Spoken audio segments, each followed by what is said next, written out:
Today's a bit of a backstory. It's kind of breezy up here and the sun's coming right down, so I'm not exactly sure how this shot's going to turn out. But what I've got this vantage point right there. That is the 11th of June. It's a historical date. The street was named after June 11th. Well, on November 11th, 11/11, that's where I met Marcos. The reason I know it was 11/11 is because I decided to go for a piece of pizza. And I was thinking it was closed. Well, it was closed when I got there at 11. I left here at about 1:45. Marcos' house is right down that street. You can't quite see it. See it from over here, I'm not sure. I'll pan around. But the reason this is a backstory is that I had carried a bicycle all the way from Brazil. By the way, I love riding. The city is ideal for it.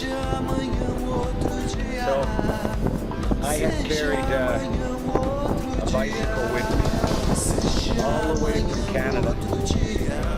It's a Kona, beautiful mountain bike. The day after I met Marcos down on that corner, I lent it to him. He's been using it for if it weren't for bringing that extra bicycle, I would not have seen as much of Sao Paulo as I did. Marcos grew up here. He took me all over the place.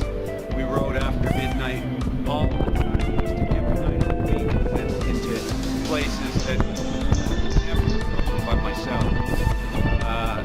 But we're going to go down to Marcos today. I'll take my other bike and we're going to do bikes and talk to Marcos a little bit again. So here we go.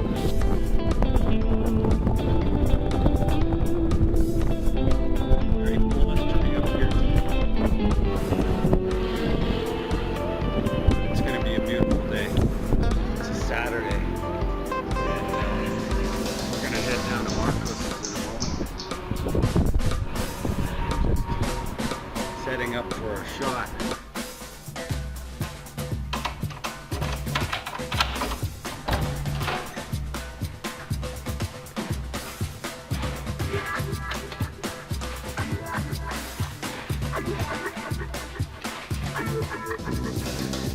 Espírito que dá alegria, o prazer, espírito ao poder para você poder viver. Espírito que dá harmonia, o saber, espírito ao poder para você poder viver. Espírito que dá alegria, o prazer, espírito ao poder para você poder viver. Espírito que dá harmonia, o saber, espírito ao poder para você poder viver. Muito obrigado.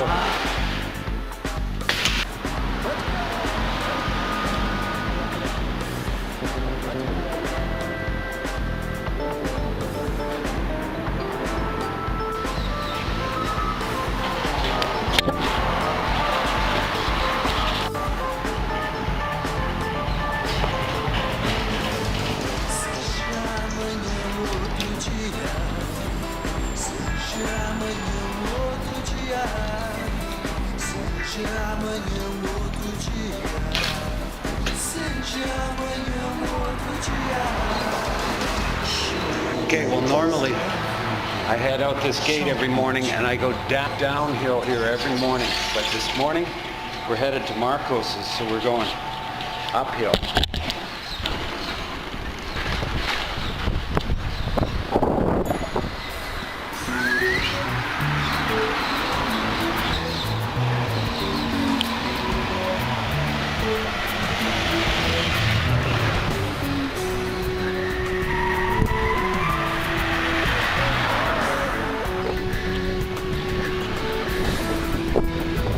That's the corner where Marcos and I met.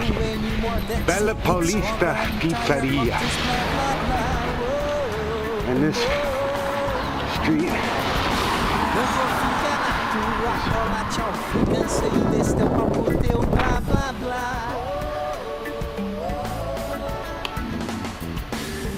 Oi, Marcos.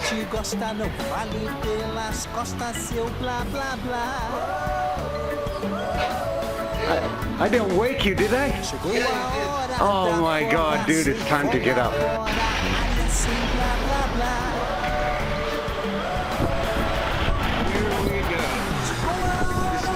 time I've tried the selfie stick on my bike. I can certainly see why Casey Neistat dropped so many cameras and phones, because it is hazardous. However, Marcos wasn't home this morning, so I'm going to try to get some footage just on my commute. This is probably the safest part of the ride. Uh-oh, flat tire again. Unbelievable. Unbelievable.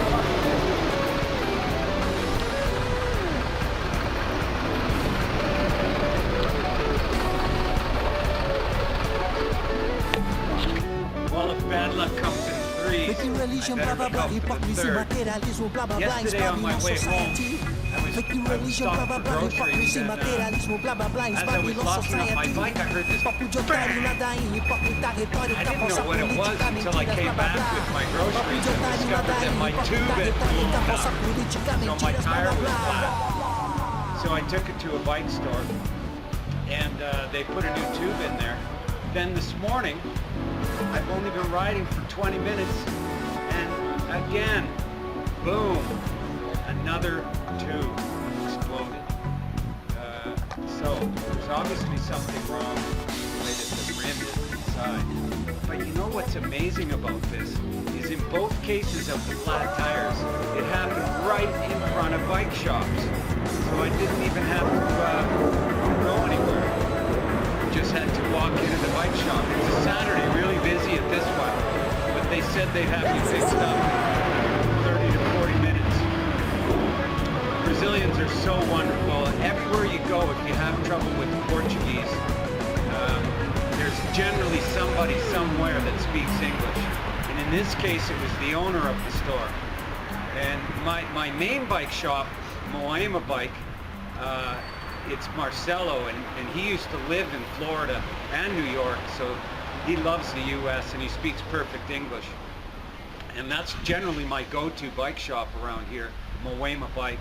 But today I'm here at Bike Town for my second repair in 2 days. Also, I stopped by at Marcos' house, and he was still in bed, the louse. 10:30 a.m. and I thought that would have been late enough, but I guess he and his girl were up kind of late last night. So, anyway, getting repaired and back on the way, and I'll be at my studio by noon with any sort of luck. Wow, the most amazing thing just happened. That this guy leaving in the BMW right here, he stopped to ask me what I was doing. His name is Marcio. He said, "Where are you from?" And then he tells me that he was going to Michigan State University in the year 2001, and in March he got recruited. This man served 3 tours and then a 4th. It's unbelievable, the people you meet here.